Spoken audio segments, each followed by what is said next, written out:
Hello, everyone, and welcome to Real Chat with Kat, a podcast dedicated to offering a growth mindset platform for us entrepreneurs, where we discuss everything from business, mindset, to life in general.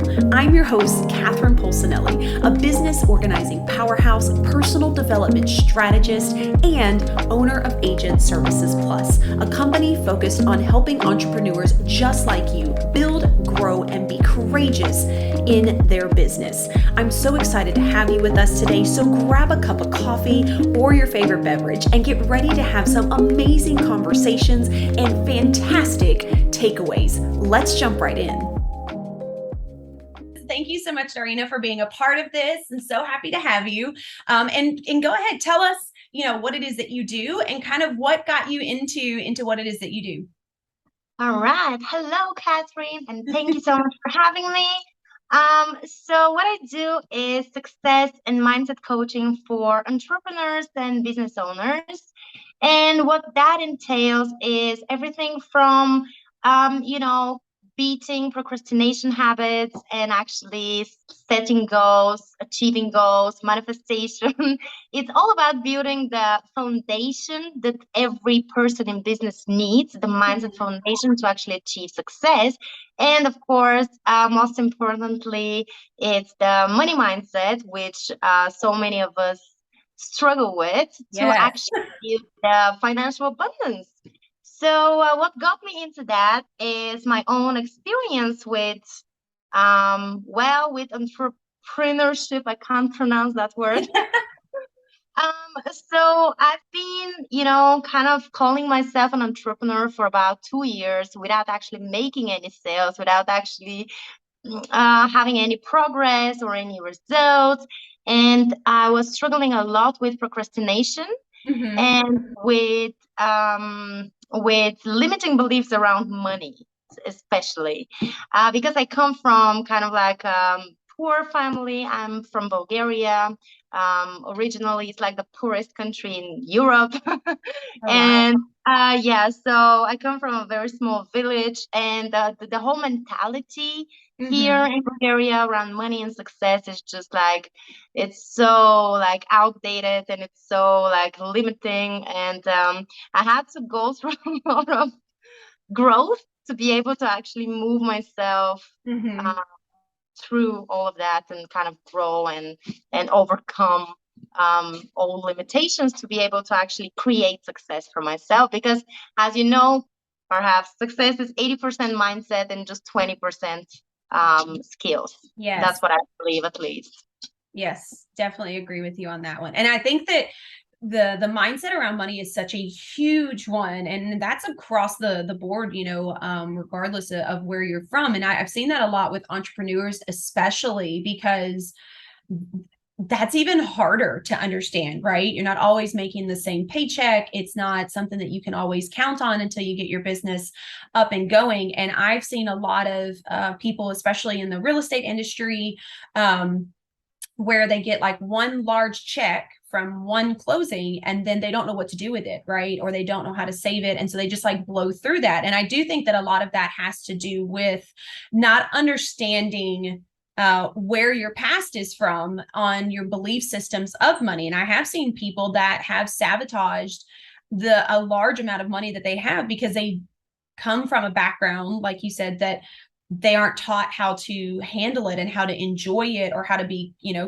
not necessarily careful with it, right? But smart about it. So what's your take then, as far as some things that people can do to kind of really help them understand where their mindset is around money so that they can kind of get past that? Yeah, that's a good question. And actually, just a little like pre-text on what I used to do before. I was a relationship coach. So I was into the relationship niche. And after I transitioned my niche, I realized something.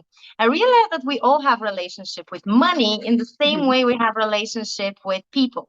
Yeah. So what we want to actually establish is, what is our relationship with money? Is it a healthy, secure relationship, or is it anxious and stressing and toxic, right? So Hmm. one thing that one exercise that I actually give for my clients in the beginning of our work together is an exercise that they have to write a letter to money as if it was a person. So the point of the whole exercise is to understand how you actually feel about money. Because when I say to people, well, maybe you actually hate money, maybe you don't really love it, and they're like, what are you talking about? If you give me cash, I would love to have cash. Who hates money? And I'm like, yeah, on a conscious level, you might think that you would love to have like cash flowing into Hmm. your life. But when you actually do that exercise, then you can get into like the very like into details that you weren't even aware that you were Hmm. experienced, such as, for example, one of the most common ones is the love-hate relationship that people have with money. They love it when it's around and they hate it when it's not. Yep. Right? So that's like a love-hate relationship, and or other things that I've seen, and for myself was the case. I used to kind of ignore looking at my bank account, or Hmm. ignore looking into my wallet, because I didn't want to know what's happening. Like, I was scared. I didn't want to know. I prefer to live in oblivion. Yeah, it was much easier, at least Yeah, that's I what I totally thought. understand that. But if you think about money as a person, imagine you have problems with a person and then you refuse to talk to that person. You are not actually going to address the issues you have with that person. How Hmm. are you even going to create like a healthy relationship if you don't actually talk to that person, communicate, see what it is actually going on, and then solve that issue? So Yeah. I think that looking at money as a person is definitely a helpful perspective. Yeah, I understand. And to be honest, I can say that I did the same thing for the longest time. And one of the things that I realized when I started working on that was that every time in my younger years growing up, it was always, like money doesn't grow on trees. You have to work really hard if you want to get the money that you believe that you deserve, right? So there was this belief that was ingrained in me. It wasn't necessarily that it was my belief, it was a belief that, I took from my family or the people that I was around. And that's what that belief was, which was interesting when I really looked at it, because it was really hard for me to keep money. Or if I did, like, I felt like I needed to like hoard it, right? Like I couldn't let Yeah. go of it, right? So that was a really interesting concept when I first started really kind of diving into understanding that a lot of the beliefs that we may have now are not necessarily our own. It's things that have been ingrained in us by other people that we've been surrounded by in our younger years, and that's what actually makes up a lot of our belief system. And that to me was like just like mind blown, right? Like like Mhm. the holy understanding of that. So for those that are like really really uncomfortable with like having a conversation around this, how would you address that? Because I know like some people are like, okay, I'm willing to try anything, and then you're gonna have those people that are like, this doesn't make any sense to me, I'm like really confused, I'm very uncomfortable. How would you suggest to them around kind of getting into trying this out to kind of see where they stand? You mean they feel uncomfortable talking about the money issues Yeah, or the yeah. belief Or system? even trying some of the exercises, or just not understanding the concept. That's a good question. I have never thought about that. I guess I never encountered anyone who really does feel uncomfortable. Mhm. But I guess I guess people who just generally don't feel comfortable talking about money are also those people who have a lot of limiting beliefs around money, right? Because Very true. I feel my personal belief is that money has become a taboo topic, much like sex and religion. It's like, why wouldn't we talk about it? Like, Mhm. I don't know. It's my personal opinion on that Yeah. topic. Well, I guess I would just ask them, what is your financial situation now? Where would you like Mhm. to go? Where would you like to be? And and why are you not there yet, right? Like, why are you not there? Because obviously, if you're not where you want to be, there is something holding you back. So Mhm. what I would advise people like that is just to, I guess, practice more self-awareness in terms of what is the emotion that you feel when you deal with money? When you Mm. pay somebody, when you receive money, when you ask Mhm. somebody to pay you for the house you're selling, whatever. Yeah.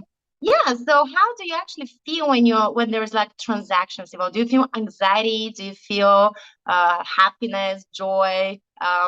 Do you feel uncomfortable, even maybe guilty that you're asking for money? Like Mm. guilt is a big thing, right? So many people feel like they don't deserve financial abundance, so they feel guilty asking people to pay them for their services. Mhm. So yeah, so I would just start from self-awareness, mindfulness, like around your emotions to see what's going on. Yeah, that's actually really powerful. I really like that because I don't think a lot of people take the time to really focus on what that feeling is because we live in such a world of, get it done here, get it done now, should have been done yesterday kind of thing. But when you really do lean into um that feeling around it, it is interesting to see what comes up, right? Or that you didn't even notice. And then once you kind of start paying attention to it, it's like it brings it to the surface. You're like, oh gosh, this is why am I doing this? Yeah, exactly. Why do I even feel this way? So I think that's a really unique way to bring that up. And I know I had someone one time that I was working with, and they had suggested that I start looking at my bank account every day just in the Hmm. morning, just to basically kind of say hi and just look at it to get in the habit of seeing it without there being like some type of emotion attached to it, right? So because I did the same thing like you did, like I didn't look at my account as much, and I didn't want to necessarily know, how much was in my wallet or count it all the time because it was always, very stressful to open it up and see that I wasn't where I wanted to be. So yeah, that's a Yeah. neat. Yeah, for sure, for sure. And what you said about looking at your bank account and not having an emotion attached to it, I Mhm. think that's the ultimate goal for everyone. Because money on its own, it's not good or bad. It's just a tool. It's neutral. It doesn't have any like connotation. Like we put meaning to it, but actually money on its own isn't, it's just a tool that you can use to either do good things or bad things depending on who you are as a person. Yeah. Yeah. I always give that example with like actually there are many examples, but that's a little bit of dark example, but I'm going to give it anyway. It's kind of like um, well, you can use a knife to cut up vegetables and make a nice salad for a homeless person, or a nice dish for a homeless person. Or you can use the knife to stab someone. Now, is it the knife's fault that you stabbed someone? Not really, because the knife is just a tool. So it's the same Mhm. thing with money. When people say money corrupts people or money is evil, or like, not really. Money is not, I mean, money is just a tool. It's who you are and Mhm. what you do with the money that gives meaning to it. So I think that's also like one of the most common limiting beliefs that I've seen around, and for myself was also the case. Yeah. That's interesting. And I do. And that makes a lot of sense too, as far as seeing it as a tool instead of, like you said, attaching something to it or some type of meaning or some type of dark, entity to it that it's fault. It's an it, right? It's not a living, breathing person. It is a tool that we can use. So what's some of the other ways then that you would help someone kind of start the process of learning how to deal with their money or start looking at their own habits a little bit differently and getting past that small hump to at least get them in a different mindset. Well, I do. My coaching is very individual, very customized to the person's needs because every person has different limiting beliefs around money. Mhm. So based on what I figure out, it's their limitation, I will just give them different tools. But so, like where I start usually is addressing the self-esteem issues because what I found actually, which is very interesting, is that your like most of the money limitations have to do with self-esteem issues, and those are things like I don't deserve it, I'm not Mhm. worthy of it. And that's like the root. When you go deep down, down, down, down, down, that's like the root. Oh no, I will be a bad person if I get more than I Yeah. already have. So when we address the self-esteem issue, firstly by doing affirmations and things like that, right? Like rewiring the old stories that you've been telling yourself, just changing those, because we Mhm. get to choose what our reality is. Like, yeah, as you mentioned earlier, the beliefs that we have are not even ours. They're just somebody else's who they just fed us all of that garbage and we just believe them. Yeah. So we get to choose what to believe, but that of course is done with consistency and practice, practice, practice, repetition, repetition, repetition. And the self-esteem issue, and apart from that, the money thing. Well, there are many different ways. The love letter is one. The other one is um, kind of understanding the whole concept of money as an energy. Like money is just energy, and we receive it. It's like energetic transaction. You give value, and somebody gives you value back in the form of paper. Makes sense. um, yeah, so when you start seeing money in that way and kind of detach the emotions associated with it, of being evil or being anything else, Mhm. it just makes it easier. It just makes the flow easier. And then a lot of affirmations, like I know many people talk about affirmations and many people praise affirmations, and it's kind of like trivial already. But there's a reason why people talk about it, is because it really works. Like it's Mhm. how we can rewire our brain. There is a reason why it's a cliche. It's the way to rewire. At least for me, the most known what do you call that, way of rewiring your brain is to just repeat the things that you want to believe. So yeah, does that make sense? Did that Yeah. actually answer your question? Because That's that was it. You just did good.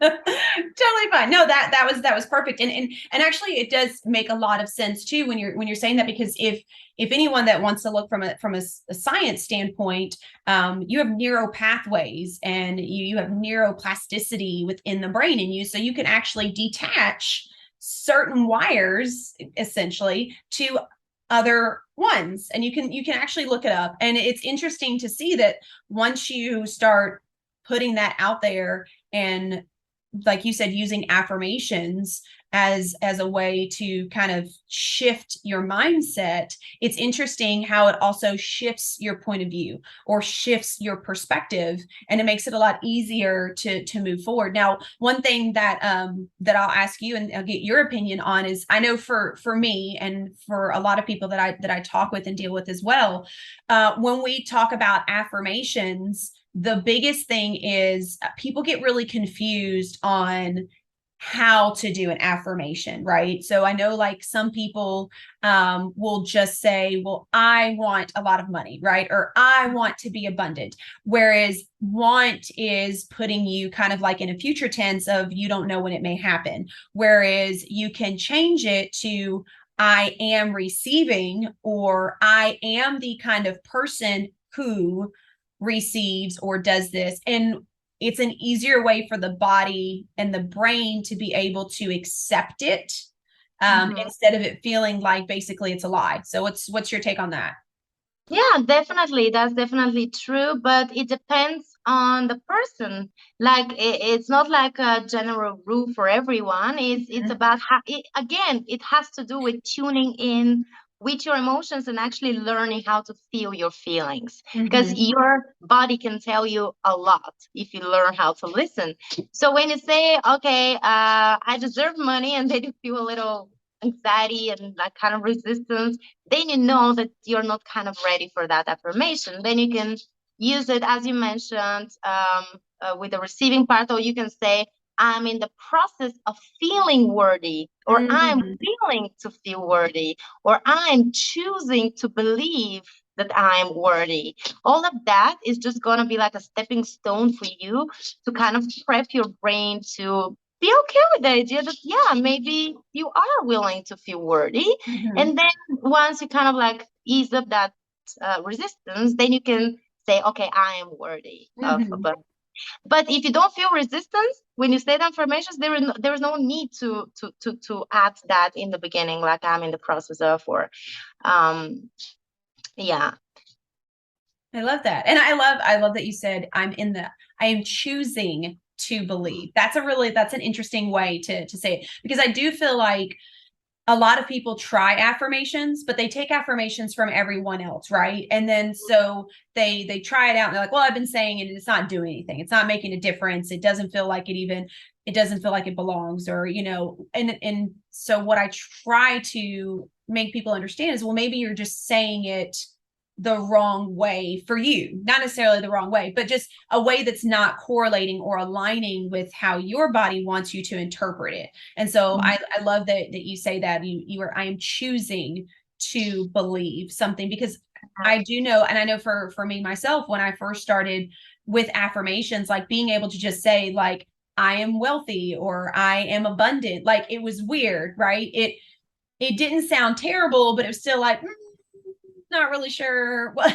So I Yeah. did feel like I was kind of not telling myself the truth, but by changing a little bit of that and adding some of those ins, or I'm choosing to be this way, kind of a thing, did help. And it was like, oh, okay, so I have a choice in it, or okay, I'm consciously making that decision or doing something different. It's not that I'm just stating this. That's like, Mhm. if you say, well, I am a rabbit. Well, no, obviously I'm not, right?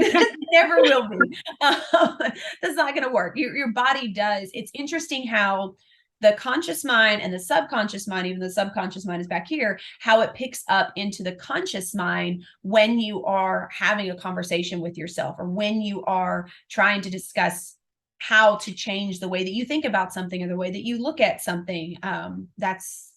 That's a very interesting concept with me, and something that was very new to me when I first got into understanding mindset and working with that, was understanding that there actually is a difference, and then being able to understand that difference. Mm-hmm. Yeah, definitely. I just wanted to say another thing about affirmations, because Yeah. I just because you said it has to be personal, right? It has to make sense for you. So Mm-hmm. that just kind of brought the thought that as you mentioned, many people just copy paste from like internet, some like other people's affirmations, but they're not really working for you because they don't make sense for you. Mm-hmm. And the best way to actually create affirmations, and why do we create affirmations in the first place, is to replace a belief that doesn't serve us. That's it. True. So first you have to identify what is the belief that doesn't serve you. So if you feel that you're not worthy, that's like the thing that is really holding you back from making a lot of money, then that's the affirmation you have to create and repeat to yourself. Mm-hmm. Anything else doesn't really matter that much, as long as it's not a limiting belief. So again, that like letter to money and the mindfulness and feeling your emotions. When do you feel resistance? When do you feel anxious around money? All of that kind of things can show you, hey, this is the thing that you have to work on. Like Mm-hmm. I know for me, when I do meditations, or when I read my vision for the future, and I keep finding things about me that I didn't know, like limiting beliefs, and I'm like, wow, I didn't know that that is there, Yeah. somewhere in the back of my head, of my mind. So I would just straight away write it into an affirmation and be like, okay, I see what that is. I'm just gonna reframe it now. Yeah. That's interesting. And I like that you said that you take that limiting belief and you turn it into an affirmation. So you're already actively working on how you can change that. Whereas I feel like a lot of people, and me, myself included, for a while, there were certain things that I started picking up on, and I'm like, oh, okay, I do not want to do this, or I don't want to be like this anymore. So that thought was there of knowing, but then it was like, okay, on to the next thing, right? Again, we get stuck in that.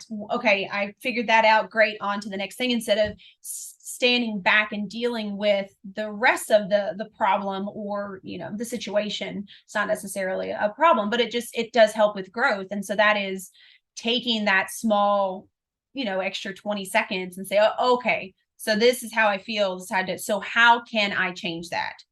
And Mm-hmm. then bringing that in. So I love that you make that an affirmation right after you realize what are your limiting beliefs, Mm-hmm. excuse me, is, so that you can start addressing that right then and there. Because I think that's a huge issue with a lot of people, is they even get into like, oh, okay, I'm really going to work on my mindset. I'm going to change some things. But then what they do is they start to realize it, but then they forget to do the second part, which is how can I correct this, or how can I change this since it's not serving me? And we just like, we think, oh, well, I recognized it, so I'm good. I can move on. And then that's Mhm. why it keeps coming back up for a lot of people. Yeah, definitely. Sometimes